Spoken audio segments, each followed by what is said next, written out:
Hello everyone, welcome to exam warriors. मैं गर्विता मिश्रा आपका welcome करती हूँ आपके अपने यूट्यूब चैनल एग्जाम वॉरियर्स पे। और आज का हमारा टॉपिक है वो सभी टीईटी के एग्जाम के लिए बहुत ज़्यादा यूजफुल है। आप रीड का सिलेबस उठा के देखिए, आपको वहाँ पे टाइगर रिजर्व अलग से टॉपिक मिलेगा, बाघ संरक्षित करके आपको अलग से टॉपिक मिलेगा। एमपीटीईटी में पूछा जाता है, यूपी टेट में पूछा जाता है, या फिर कह लो रीड के टीईटी के अलावा और भी जो एग्जाम होते हैं वहां से भी ये टॉपिक पूछा जाता है। कैसे क्वेश्चन बनते हैं वो हम इसको आगे डिस्कस करेंगे, वहां पे आपको पता चलेगा। और अगर वीडियो अच्छा लगे तो लाइक कर दीजिएगा। मैं ये नहीं कह रही हूँ आप कंपलसरी लाइक ही करिएगा, लेकिन वीडियो अच्छा लगे तो जरूर लाइक करिएगा। आई होप आप लोगों को वीडियो अच्छा लगेगा। अब स्टार्ट करते हैं टाइगर रिजर्व्स के बारे में कुछ इंपॉर्टेंट इंफॉर्मेशन और स्टार्ट करते हैं। तो आईयूसीएन का फुल फॉर्म सभी को पता होगा, नहीं पता है तो सुन लीजिए। आईयूसीएन जिसे आप कहते हो इंटरनेशनल, आई से international union for conservation of nature, international union for conservation of nature. IUCN के अकॉर्डिंग अगर बाघों को संरक्षित नहीं किया गया तो आगे आने वाले समय में बाघ लुप्त प्राय हो सकते हैं, इसलिए बाघों को संरक्षित किया जा रहा है। ठीक बात। आईयूसीएन का फुल फॉर्म कई बार पूछा जा चुका है, ये एक बात हो गई आपकी। आईयूसीएन का फुल फॉर्म क्या है? International union for conservation of nature. Tiger state किसे कहा जाता है? Most important question, tiger state किसे कहा जाता है? मध्य प्रदेश को टाइगर स्टेट कहा जाता है। ये मैंने यहाँ पे एमपी का मैप लगा रखा है और एमपी में टाइगर बना हुआ है, तो टाइगर स्टेट के नाम से जाना जाता है। और टाइगर मैन किसे कहा जाता है? Tiger man of India, Kailash श्रृंखला को टाइगर मैन ऑफ इंडिया कहा जाता है। ठीक, इतना सब कुछ क्लियर, कुछ नहीं बताया, जो भी बताया वो समझ में आ गया होगा। International union for conservation of nature, tiger state किसे कहा जाता है? एमपी को कहा जाता है। टाइगर मैन ऑफ इंडिया किसे कहा जाता है? कैलाश श्रृंखला को कहा जाता है। इसके आगे और डिस्कस करते हैं। टाइगर सेंसस के अकॉर्डिंग, टाइगर सेंसस दिमाग में आता होगा ना, कैसे टाइगर सेंसस होगी? जब हम लोगों की सेंसस होती है, जनगणना होती है, तो हमारे घरों में लोग आते हैं, हमारे घर में कितने मेंबर हैं, कितने लड़कियां हैं, कितने लड़के हैं, ये सब पता करके ले जाते हैं। ठीक है, तो वहां से लिंगानुपात, शिशु जन्म दर, मृत्यु दर, ये सारा निकल के आता है। अब टाइगर की सेंसस कैसे होगी? क्या टाइगर के पास जाएंगे कागज लेके, कैसे आपकी सेंसस करनी है, आपकी जनगणना करनी है, आपके में वृद्धि हो रही है, कमी हो रही है? तो आगे बताते हैं टाइगर सेंसस कैसे हो रही है। 2018 की जनगणना के अनुसार, 2018 की जनगणना के अनुसार सबसे ज्यादा टाइगर मध्य प्रदेश में मिले थे, इसलिए मध्य प्रदेश को टाइगर स्टेट कहा जाता है। और मध्य प्रदेश और महाराष्ट्र में दोनों में 6-6 टाइगर रिजर्व हैं, 6-6 बाघ आरक्षित क्षेत्र है, इसलिए सबसे ज्यादा बाघ आरक्षित क्षेत्र भी है वहीं पे। नेशनल पार्क भी सबसे ज्यादा नहीं, नेशनल पार्क तो सबसे ज्यादा मध्य प्रदेश में है ही, लेकिन टाइगर रिजर्व एमपी और महाराष्ट्र इक्वल है। तो सबसे ज्यादा टाइगर कहाँ पाए जाते हैं? मध्य प्रदेश में। किस सेंसस के अकॉर्डिंग? 2018 की सेंसस के अकॉर्डिंग, इसलिए मध्य प्रदेश को टाइगर स्टेट कहा जाता है। ये समझ में आ गया? आगे पढ़ लेते हैं। सेंसस कैसे होती है वो बताएंगे, उससे पहले आप देख लीजिए जो 2018 में सेंसस हुई थी उसमें मध्य प्रदेश में 526 टाइगर थे, कर्नाटका में 524, उत्तराखंड में 442, महाराष्ट्र में 312 और तमिलनाडु में 264 थे। मतलब 2 टाइगर कम थे, कर्नाटका में सिर्फ 526, 524, और कर्नाटका सेकंड नंबर पे पहुंच गया और एमपी बन गया टाइगर स्टेट। टाइगर स्टेट किसे कहा जाता है? एमपी को। यहाँ तक कि सबको समझ में आ गया होगा। ठीक है, आगे कर लेते हैं। चलिए, एक क्वेश्चन है आपके लिए, वीडियो को पहले रोकिए और IUCN का फुल फॉर्म बताइए। यहां से मुझे पता चल जाता है कौन पूरा वीडियो देखता है। चलिए आगे करते हैं। अब 2018 में जो जनगणना हुई है टाइगर की, उसमें भारत में टाइगर कितने हैं? 2967, 2967 टाइगर हैं भारत में इस टाइम 2018 की जनगणना के अनुसार। जो जनगणना है पर 4 ईयर होती है टाइगर की, 2010 में हुई थी, 2010 में हुई थी, 2010 के बाद में 2014 में हुई, 2014 के बाद में 2018 में हुई, और 2018 के बाद में अगली जनगणना 2022 में होगी। हाँ, थोड़ा बहुत अब निकाला जाता है, अभी यहाँ इतने देखेंगे इतने देखेंगे, जैसे अभी भारत की जनसंख्या इतनी है और इतनी बढ़ गई, हमें पता है 131 से इतनी बढ़ गई है, लेकिन हम क्या करते हैं, जनगणना जो काउंटिंग होती है वो पर 10 ईयर ही तो होगी, सिमिलरली टाइगर में भी है। ठीक, 2018 की जनगणना के अनुसार भारत में 2967 टाइगर, और एमपी में 526 टाइगर, और यूपी में कर्नाटका में 524 टाइगर, तीसरे नंबर पर उत्तराखंड 442, चौथे नंबर पर महाराष्ट्र 312, और पांचवें नंबर पर तमिलनाडु है 264 टाइगर के साथ में। ठीक है, अब मैंने यहाँ पे लिखा है कि 30% वृद्धि हुई है, यहाँ पर लिखा हुआ आप देख लीजिए, 2010 में 1706 थे, 2014 में 2226 हुए, और 2018 में 2967 टाइगर हुए हैं, मतलब टाइगर में वृद्धि हुई है। ठीक है, 526 बाघ है मध्य प्रदेश में, देश में सबसे ज्यादा, इसलिए इसको टाइगर स्टेट कहा जाता है। और सबसे ज्यादा बढ़ोतरी कहाँ हुई, ग्रोथ कहाँ हुई है, तो बिहार में हुई है। ठीक है, यहाँ पर ये भी लिखा है कितने प्रतिशत नेचुरल डेथ हुई है, अवैध शिकार, एक्सीडेंट। और ये बेटा टाइगर सेंसस दैनिक भास्कर का डाटा है, तो ये डाटा बिल्कुल सही है, आप इस पे पूरी तरीके से ट्रस्ट कर सकते हैं। आगे करते हैं, वैसे भी मैं कोशिश करती हूँ आपको जितना भी डाटा प्रोवाइड करूँ वो सारा का सारा एकदम सही डाटा हो। ठीक है, और 14,000 से ज्यादा कैमरा ट्रैप का इस्तेमाल हुआ, या रिकॉर्ड गिनीज वर्ल्ड रिकॉर्ड में शामिल है, तो ये आपके काम का नहीं है। आगे करते हैं, अब कैसे हम टाइगर की सेंसस करते हैं, अभी आपके दिमाग में चल रहा होगा, क्या हम टाइगर के पास में जाते हैं कि भाई साहब अपना नाम बता दीजिए, आप अपने बच्चों का नाम बता दीजिए? जी नहीं, बिल्कुल ऐसा नहीं करते हैं, हम टेक्निक यूज करते हैं, पग मार्क। पग मार्क क्या होता है बेटा, प्रिंट्स ऑफ पग मार्क रिकॉर्डेड एंड आइडेंटिफाइड। ये देखिए, भाग गया तो ऐसे कुछ पैर बनाता होगा ना, इसको कहते हैं पग मार्क टेक्निक। हम अलग अलग सबका पैरों का निशान, जैसे आपके पैर है, आपके भाई के पैर है, थोड़ा बहुत अंतर होता होगा, कभी ट्राई करके देखना पग मार्क। सिमिलरली टाइगर के भी पग मार्क अलग अलग होते हैं, उसके अकॉर्डिंग एक डाटा लिया जा सकता है, लेकिन ये पूरी तरीके से सही नहीं होता है। और भी टेक्निक है जिनका हम प्रयोग करते हैं, कैमरा ट्रैपिंग। कैमरा ट्रैपिंग में क्या होता है, कैमरा लगा दिए जाते हैं और टाइगर का फोटोग्राफ ले लिया जाता है।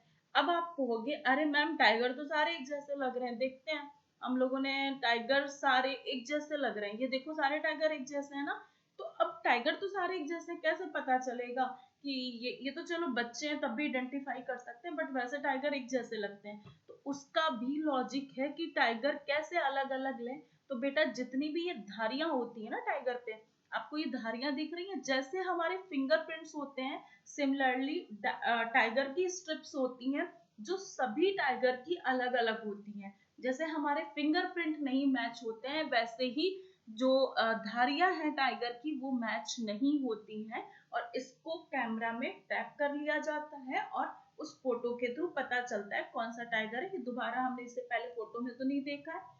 इसके अलावा डीएनए फिंगरप्रिंट होता है। अब डीएनए फिंगरप्रिंट में क्या हम जाएंगे टाइगर के पास कि हमें आपका फिंगरप्रिंट लेना है? नहीं ना, तो ये कुछ तरीका निकालना है। तो आपने पढ़ा होगा एनसीईआरटी में कि मल मूत्र, काफी पढ़ा होगा, जिसे आप स्कॉट्स कह सकते हो, पॉप्स कह सकते हो। मल मूत्र जो होता है ना टाइगर का, उससे इनका डीएनए निकाला जाता है, और उससे भी एकदम क्लियर क्लियर पता चलता है।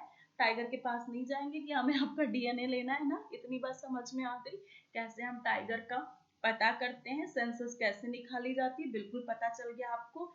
टॉप कौन सी स्टेट है, एमपी है, सेकंड नंबर कर्नाटका, तीसरा उत्तराखंड, चौथा महाराष्ट्र और पांचवा तमिलनाडु। कौन सी सेंसस के अकॉर्डिंग, 2018 की सेंसस के अकॉर्डिंग। आगे कर लेते हैं। ठीक, इतना सबको समझ में आ गया। क्यों टाइगर की संख्या कंटिन्यू कम हो रही है? तो पोचिंग या फिर इलीगल हंटिंग आप कह सकते हो। आपने कई बार पढ़ा होगा न्यूज़पेपर में, अवैध तस्करी या फिर जानवरों को उनकी खालों के लिए मारा जा रहा है, उसका अवैध शिकार करते हैं, तो अवैध तस्करी, तो जहां भी टाइगर रिजर्व है वहां पे उस जोन को संरक्षित किया जाता है कि आप इसमें छेड़छाड़ नहीं करोगे, यहाँ पे टाइगर रहते हैं आप बिल्कुल नहीं जाओगे। उसको भी दो तरीके से डिवाइड किया गया, एक बफर जोन होता है और एक उनका अंदर का जोन, बफर जोन, और दूसरा एक बफर जोन होता है, दूसरे का नाम नहीं याद है, हाँ कोर जोन। कोर जोन उनका कोर एरिया अंदर का होता है, बफर जोन बाहर का होता है। बफर जोन में हम लोग आ जा सकते हैं लेकिन कोर एरिया में नहीं आ जा सकते हैं, लेकिन ये आपके सिलेबस का नहीं है, आपको नहीं पढ़ना है। तो अवैध शिकार, इसमें थोड़ी बहुत कमी आई है, जिससे टाइगर की संख्या लगातार बढ़ रही है। तो एक तो अवैध शिकार हो गया टाइगर के कम होने का कारण। दूसरा है human wild life conflict. Human wild life conflict होगा क्यों, ऐसा किस लिए होगा? ये बेटा इसलिए होगा जब टाइगर के अधिवास कम हो जाएंगे। टाइगर के अधिवास कम हो जाएंगे मतलब आप टाइगर की जगह पे जाके क्या करोगे, फैक्ट्री लगा दोगे, या फिर आप, टाइगर कहाँ रहेगा बेटा, फॉरेस्ट में रहेगा। आपने वनोन्मूलन कर दिया, आपने पेड़ों को काट दिया, टाइगर तो फॉरेस्ट से निकलेगा और वो कहाँ जाएगा, मानव की बस्तियों में जाएगा। मानव की बस्तियों में जाएगा तो भैया सेल्फ डिफेंस में तो सभी अपना बचाव करेंगे, तो हम टाइगर को बचाएंगे नहीं कि हाँ हमारा राष्ट्रीय पशु है पैंथेरा टाइग्रिस, हमारा राष्ट्रीय पशु है और हम इसको बचाएं, तब तो ये करना है नहीं। तब हम टाइगर को मारेंगे ही उस कंडीशन में, उस पर कोई जुर्माना भी नहीं लगाया जा सकता क्योंकि सेल्फ डिफेंस में किया गया है।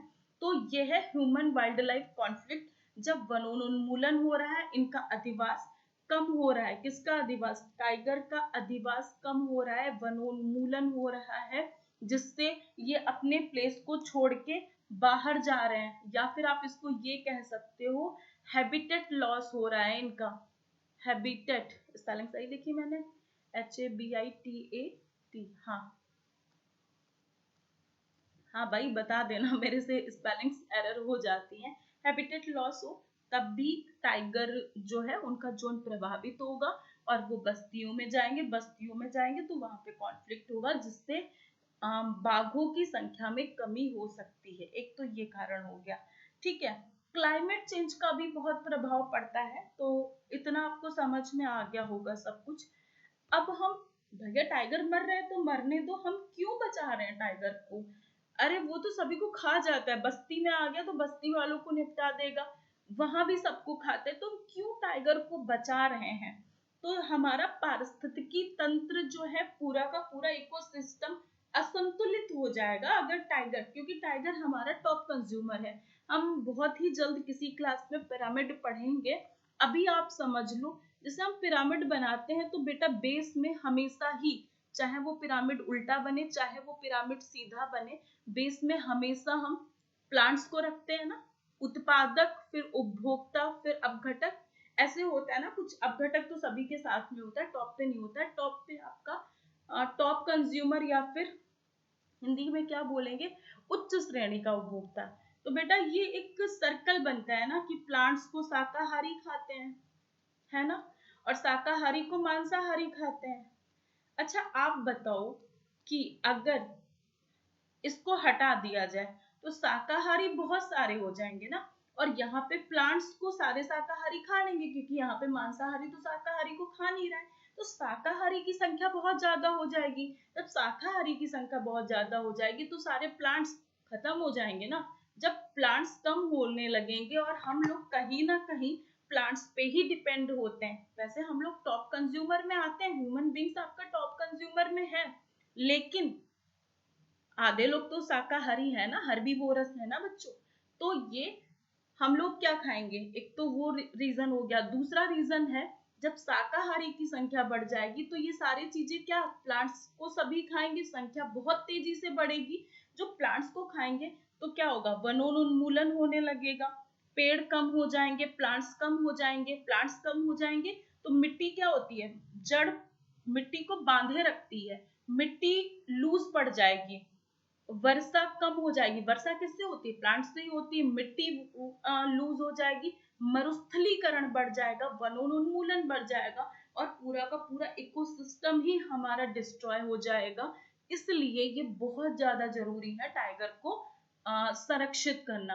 नो टाइगर, अगर टाइगर नहीं होंगे, मोर हर्बीवोरस, बहुत सारे हर्बीवोरस हो जाएंगे और प्लांट्स बहुत कम हो जाएंगे, जिससे ऑक्सीजन कम हो जाएगी, वनोन्मूलन बढ़ जाएगा, वर्षा कम हो जाएगी, वर्षा कम हो जाएगी, हमारा पूरा इकोसिस्टम खराब जाएगा। इसलिए टाइगर को संरक्षित करना बहुत ज्यादा आवश्यक है। इतनी बात समझ में आई। नेक्स्ट है, अभी वर्तमान में भारत में कितने टाइगर रिजर्व हैं? तो भारत में टाइगर रिजर्व इंडिया 51 है। 51 वर्तमान में टाइगर रिजर्व है। जो बाघ संरक्षित क्षेत्र है 51 है टोटल। कहाँ कहाँ है और कौन कौन से इंपॉर्टेंट है वो मैं आगे बताऊंगी। ये आपको दिख रहा होगा यहाँ एक, यहाँ पे, यहाँ पे, यहाँ पे, यहाँ पे कोई टाइगर रिजर्व नहीं है, बाकी सब जगह टाइगर रिजर्व है। तो वो मैं आपको अभी पढ़ाऊंगी इंपॉर्टेंट। अगर इस वीडियो में हम लोगों ने पढ़ा तो वीडियो बहुत लंबा हो जाएगा और आप परेशान हो जाओगे। तो ये जितने भी टाइगर रिजर्व हैं बेटा वो बहुत इंपॉर्टेंट है आपके एग्जाम के लिए। तो ये आपकी कुछ बेसिक इंफॉर्मेशन हो गई। और एक और इम्पोर्टेंट फैक्ट रह गया है कि टाइगर को बचाने के लिए एक्ट कब पारित हुआ? तो 1973 में, जो आगे आने वाले वीडियो में मैं आपको करवा दूंगी। 1973 में बाघ संरक्षित अधिनियम ना, हाँ, बाघ संरक्षित अधिनियम या फिर टाइगर रिजर्व एक्ट, ऐसा ही कुछ बोलेंगे, ये प्रारंभ हुआ था 1973 में। और हम लोग मिलते हैं अगले वीडियो में। और एक बात याद रखिएगा, every morning you have two choices. आपके पास दो चॉइसेस हैं। आप कंटिन्यू सोते हुए आराम से सपने देखो या फिर उन सपनों को पूरा करने में लग जाओ। आपके पास है, आप ये सोचो एग्जाम नहीं होगा, अरे ये मेरा एग्जाम नहीं निकला, इस एग्जाम में नहीं हुआ, अब तो सब कुछ बर्बाद हो चुका, अब क्या करना? तो आप वो सोच के उसको वहीं पे ड्रॉप कर सकते हो या फिर कंटिन्यू अपनी लर्निंग को कर सकते हो। तो चॉइस आपके हाथ में। हम लोग मिलते हैं नेक्स्ट वीडियो में। अगर वीडियो अच्छा लगा तो लाइक जरूर कर दीजिएगा, वीडियो को शेयर जरूर कर दिया करिए, जिससे थोड़ा सा यार व्यूज आएंगे तो मेरा मोटिवेशन बढ़ेगा, तो और आपको जल्दी जल्दी वीडियो मिलेंगे। और चैनल को सब्सक्राइब कर दीजिएगा अगर आप चैनल पे नए हो। Thank you, bye bye, take care और पढ़ाई करते रहिए। ठीक है, तब तक के लिए टेक केयर।